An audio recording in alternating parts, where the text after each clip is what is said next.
लपलेल्या तुला शोधून काढीन असं वचन दिलं होतं मी तू जायला, पण आता मी हरले. नाही ग, तू हरलेली नाहीस आणि हरणारही नाहीस. त्या सदूने मुद्दाम तो छोटा माठ फोडला, म्हणजे तोच मत्सर असणार. तुलाही असं वाटतंय? हो, मला खात्री आहे. आता आपल्याला फक्त वेगवेगळ्या मार्गाने त्याचा प्रभाव कमी करावा लागेल, तरच त्याला हरवता येईल. तू काळजी नको करूस. तुझ्यासारखी मैत्रीण भेटायला खूप भाग्य लागतं उमा.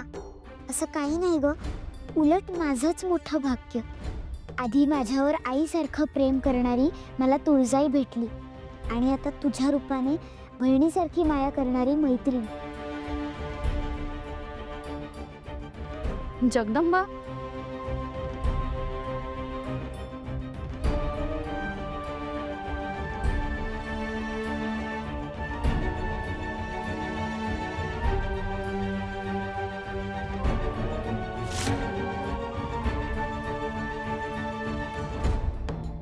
लहान मुलं किती निरागस असत्या, किती छान असतं हे. तिकडं भाऊजी आणि बहिणी मनात मत्सर ठेवून घर मोडायला बघतायत, आणि इथंही एवढीशी पोरगी ना नात्याची ना गोत्याची एवढा जीव लावतीये.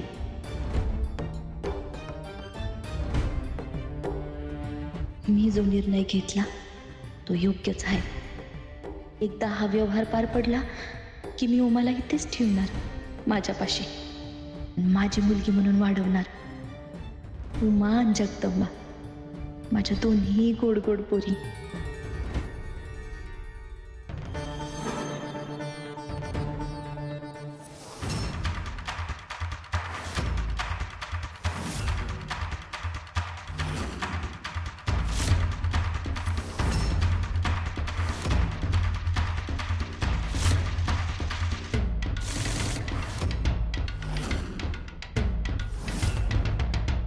चला, आज दिवसभरात काय घडलं, काय करायला हवं याचा आढावा मत्सरकडून घ्यायला हवा.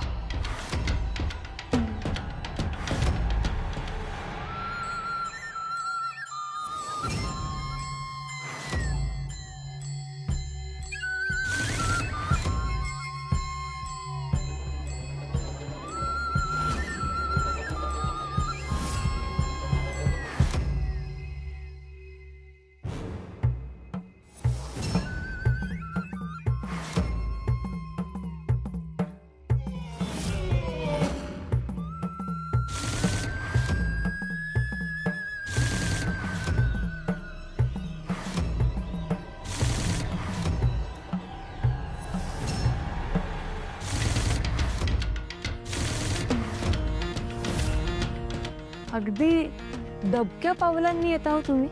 म्हणजे कुणाला कळतच नाही की साक्षात तुम्ही त्यांच्या आसपास आहात.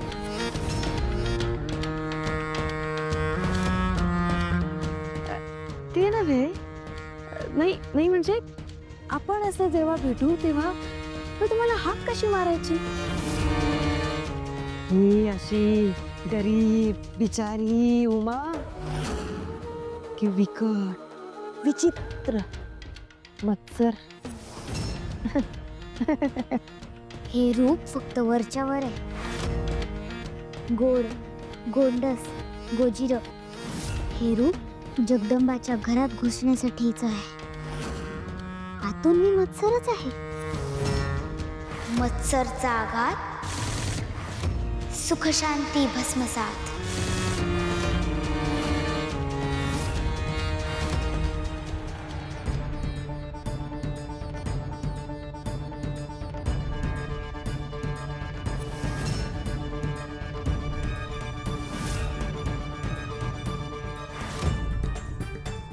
उमा तर इथंच झोपली होती. एवढ्या रात्री कुठे गेली?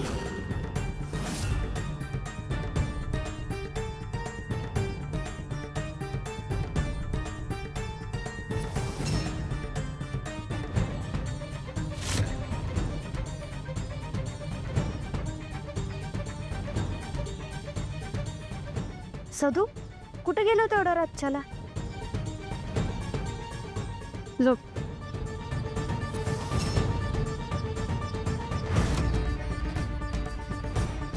आता एवढ्या रात्रीची उमाला कुठे शोधू? पण शोधायला तर हवाच आहे.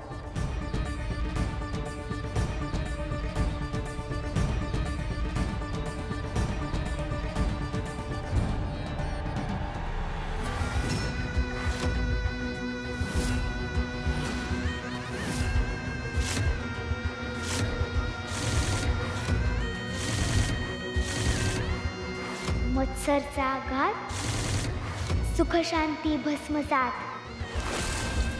तुला एक लक्षात आलंय का ग मनोरमा? मीच मत्सर आहे हे अजूनही कोणाला कळलेलं नाहीये.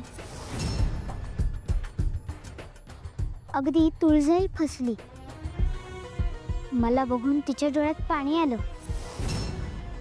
ती एवढी भावुक झाली की तिने मला थेट दर्शनच दिलं. हे सगळं माझ्या कल्पनेमुळे झालं. शुंभा, स्वतःला असुर सम्राज्ञी समजतात, पण या नव्या रिपूला कोणत्या रूपात पाठवायचं हे त्यांना सुचलं नव्हतं. त्या स्वतः रिपूला कार्यरत करून त्या जगदंबाला पकडण्यासाठी पाठवणार होत्या, पण मी ठरवलं की तुम्हाला कोणत्या रूपात पाठवायचं ते.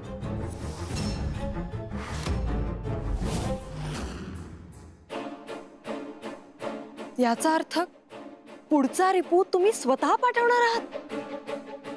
अर्थात यावेळी सर्व दायित्व आमच्यावर असेल. दैत्यमातांना खात्रीने असं वाटतंय की या वेळेचा रिपू काहीतरी मोठा चमत्कार करून दाखवू शकेल. त्या जर एवढं खात्रीने सांगू शकत असल्या तर आपल्याला ते टाळता येणार नाही. आणि यावेळी आम्ही सर्व शक्ती पणाला लावून त्या जगदंबेवर आक्रमकपणे हल्ला करणार आहोत. त्या जगदंबेला श्वास घ्यायला सुद्धा वेळ मिळणार नाही.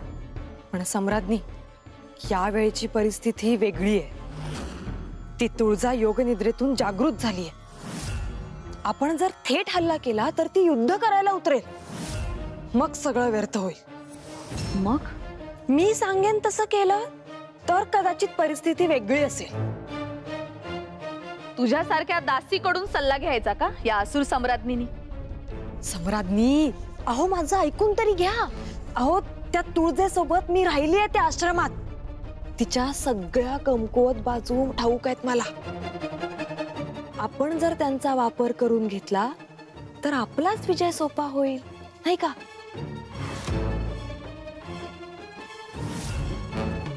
कमकुवत बाजू कोणत्या? आता तुळजा कशी त्या जगदंबेच्या बाबतीत हळवी आहे, अगदी तसंच आश्रमात असताना त्या तुळजेच्या काळजाचा एक हळवा कोपरा होता. उमा कुठून तरी आली होती आमच्या आश्रमात आश्रयाला. आगाऊ भोचक कार्टी. पण त्या तुळजेचं मात्र प्रचंड प्रेम त्या उमेवर. या मत्सरानं जर त्या उमेचं रूप घेतलं आणि जर हा मत्सर त्या तुळजेसमोर गेला तर ती तुळजा घायाळ होईल आणि मग ती मत्सराला काहीही करू शकणार नाही. मग आपलं काम सोपं होऊन जाईल. काय नाव म्हणालीस तिचं? उमा. पण ती दिसते कशी हे कसं कळणार? अहो तिची छबी माझ्या डोक्यात व्यवस्थित कोरलेली, अजिबात विसरली नाही मी तिला. मी तिचं बरोबर वर्णन करते. तुम्ही फक्त त्या मत्सराला तिचं रूप घ्यायला लावा. मग त्याचं खरं रूप कुणीही ओळखू शकणार नाही. उमा.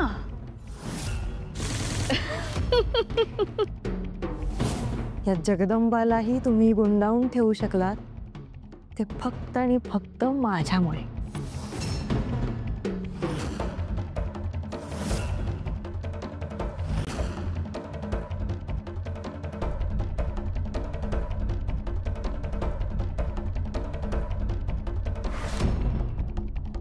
मूळ कल्पना तुझी जरी असली ना तरी मला कोणीही ओळखू शकत नाही.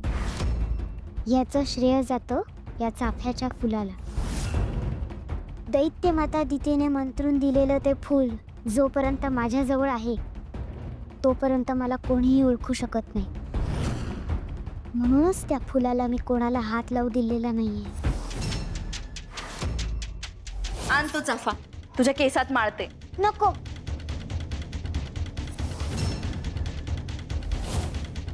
हा बरोबर आहे. नाही म्हणजे ह्यात जसं थोडंसं श्रेय माझं आहे तसं त्यातलं थोडं श्रेय दिदी मातांना सुद्धा द्यायला हवं हो. आणि मी ह्याच्यात माझं काहीच पटा नाही. जगदंबाशी चांगलं वागायचं, मी चुमा आहे हे तिला पटवून द्यायचं. हे किती अवघड काम होतं.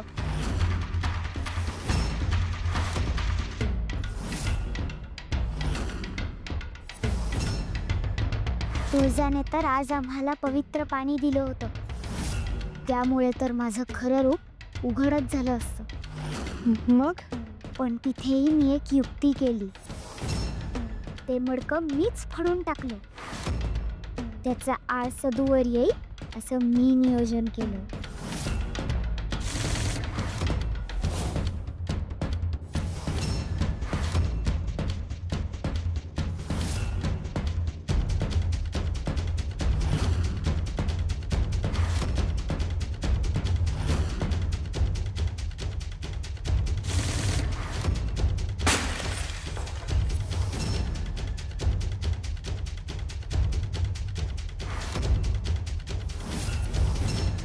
एवढाच सगळं श्रेय स्वतःला देऊ नका मत्सरराज. अजून खूप मोठा पल्ला बाकी आहे. त्या जगदंबाला अंकित करून त्या तुळजाला कायमचं हरवायचंय. आणि हेच आपलं अंतिम ध्येय आहे.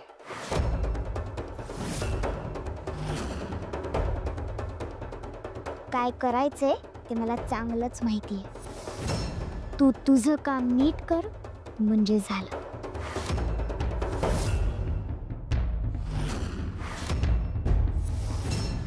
माझं कामही अगदी योग्य दिशेनेच चालू आहे. आपण दोघी असंच एकमेकींना सहाय्य करत राहिलो तर अंतिम ध्येय नक्कीच गाठू लवकरच.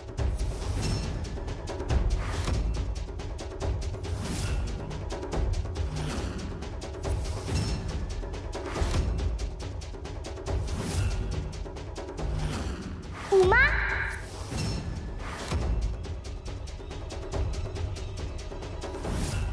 अगं तू यावेळी इथे काय करतेस?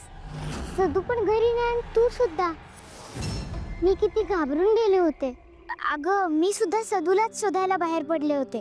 पण एकटी एवढ्या लांब आलीस, तेही अशा अंधारात. असं करू नको गो उमा. सदू हा खरंच रिपू असेल तर तो धोकादायक असू शकतो. त्यानं तुला काही केलं असतं तर मला तुझी खूप काळजी वाटते ग.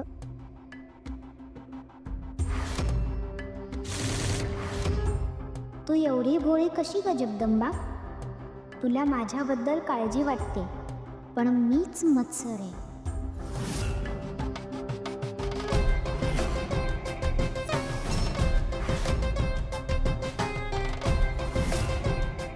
चल आता उशीर झालाय, आपण घरी जाऊया.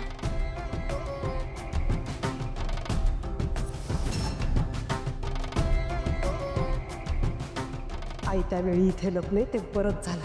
नाहीतर आता पकडली गेली असते. पण एक बरं आहे की सगळं माझ्या मनासारखं घडतंय. माझी योजना यशस्वी होते. शुंभा खुश होईल. दरबारात माझी पत खूप वाढेल हे नक्की.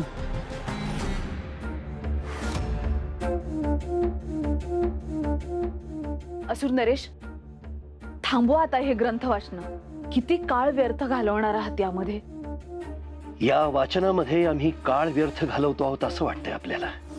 यातून होणारी ज्ञानप्राप्ती अनन्यसाधारण महत्वाची आहे हे ध्यानात येत नाहीये आपल्या.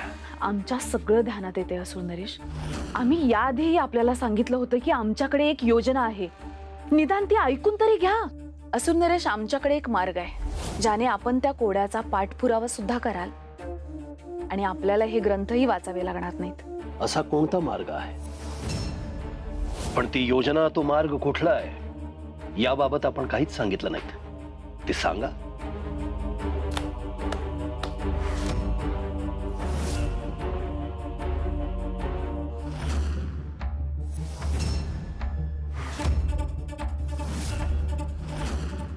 हे कोण आहेत आणि यांना इथे का घेऊन आलात? आता हे सगळे ग्रंथ ते वाचतील आणि आपल्याला हवा तो विधी शोधून काढतील. काय बोलतात आपण सम्राज्ञी? इतके दिवस इतक्या रात्री व्यतीत केल्यानंतर सुद्धा आम्हाला अपेक्षित ज्ञानप्राप्ती अद्याप झालेली नाही, आणि या इतक्या ज्ञान जंजाळातून अकस्मात यानं तो विधी गवसेल असं वाटतंय आपल्याला. असुर नरेश, आम्ही त्यांना सगळं समजावून सांगितले. या ग्रंथांमधील विशेष विधी ते नोंदवून घेतील आणि आपल्यासाठी पूर्वतयारी करतील. मग त्यामधून योग्य तो विधी आपण निवडूच शकता, हो ना? नाही सम्राज्ञी, आपली ही योजना फलदायी ठरेल असं नाही वाटत. यांच्या दृष्टीतून काही सुटून गेलं तर? असं काही होणार नाही असुर नरेश. हे साधू विद्वान आहेत. नेमका विधी कोणता आहे हे जरी त्यांच्या लक्षात आलं नाही तरी आपल्यासाठी उपयुक्त गोष्टी ते नक्कीच शोधून काढतील. आणि तेवढा निरक्षीर विवेक नक्कीच आहे त्यांच्याकडे. आणि या महासागरातून खडे जरी त्यांनी शोधून काढले तर त्यामधला मोती नेमका कोणता आहे हे आपल्या लक्षात येईलच. सम्राज्ञी, परंतु आम्ही असुर नरेश, आपण आपल्या ध्येयाने झपाटून गेला आहात, मान्य आहे आम्हाला. मात्र राज्याला राजाचीही गरज असते. तिकडे आपलं दुर्लक्ष व्हायला नको एवढंच वाटतं आम्हाला. आपलं हे म्हणणं योग्य आहे सम्राज्ञी. ही ज्ञान साधना जितकी महत्वाची आहे तितकंच असुर साम्राज्यही महत्वाचं आहे. त्याकडे दुर्लक्ष होऊन चालणार नाही. या विवेक बुद्धीबद्दल आम्हाला आपला अभिमान वाटतो. सम्राज्ञी, मनोरमा आपल्या भेटीसाठी आली आहे. यांना यांचं काम नेमून द्या आणि त्यांच्यावर नीट लक्ष ठेवा. आता कोणतीही चूक होता कामा नये. कळलं? जी सम्राज्ञी. असुर नरेश, चला.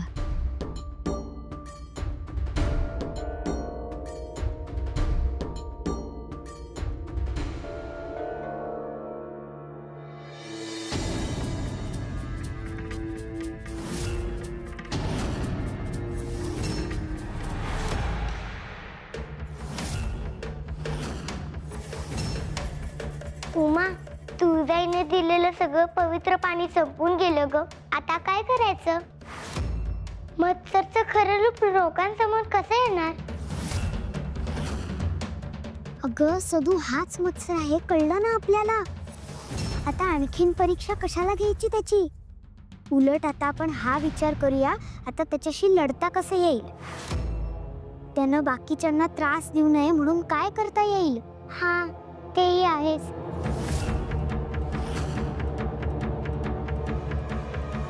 जगदंबा, मला एक सांग, आधीचे रिपू जेव्हा आले होते तेव्हा तू त्यांच्याशी कशी लढलीस? नक्की कसं नष्ट केलंस त्यांना? मी स्वतः कधीच त्या रिपूंवर हल्ला केला नाही. का? तुळजाई मला म्हणाली होती की हे रिपू जरी वाईट असले तरी आपल्याच जगण्याचा एक भाग आहे. आपल्या मनाचं, सृष्टीचं नियंत्रण राखण्यासाठीचे महत्वाचे घटक आहेत. हो का? हो. त्यामुळे तिने मला कधीच त्यांचा नाश कर असं सांगितलं नाही आणि मी सुद्धा तसं केलं नाही.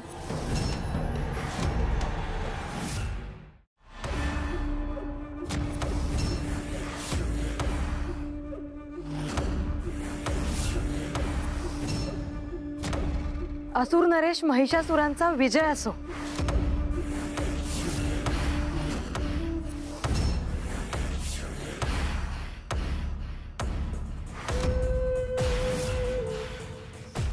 सम्राज्ञी, ही इथे का उभी आहे? हिला का बोलावलं? आतापर्यंत प्रत्येक रिपूला त्याचं कार्य त्याच्या पद्धतीनं आपण करू दिलं. रिपू हरले तेव्हा त्यांच्याबद्दलची वार्ता आपल्याला कळली. पण यावेळी मात्र असं काही होणार नाहीये. कारण या रिपूची प्रत्येक गोष्ट, प्रत्येक हालचाल, त्याच्या प्रत्येक घडामोडींवर आमचं लक्ष असणार आहे. आणि त्याबद्दलची इत्तमभूत माहिती आम्ही आपल्याला देणार आहोत. कारण मनोरमा तिथंच असणार आहे.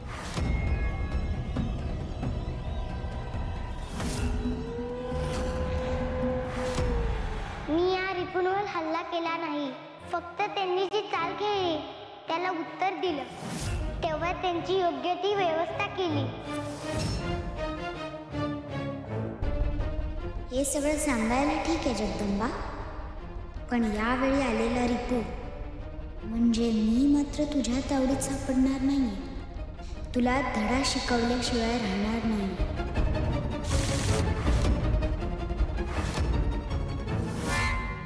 काय ग, कसला विचार करते? काही नाही, पुढे काय करायचं ह्याचाच विचार करत होते. जगदंबा, इकडे ये ग जरा. तू थांब, मी बघते.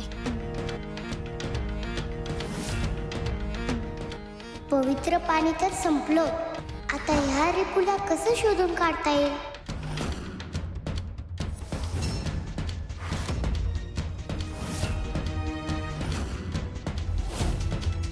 अरे, अंजना काकूंसाठी केलेलं ताक आहे.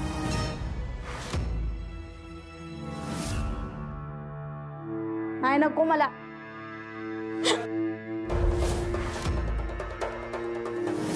हे अजून चांगलं आहे, अगदी ताजं आहे.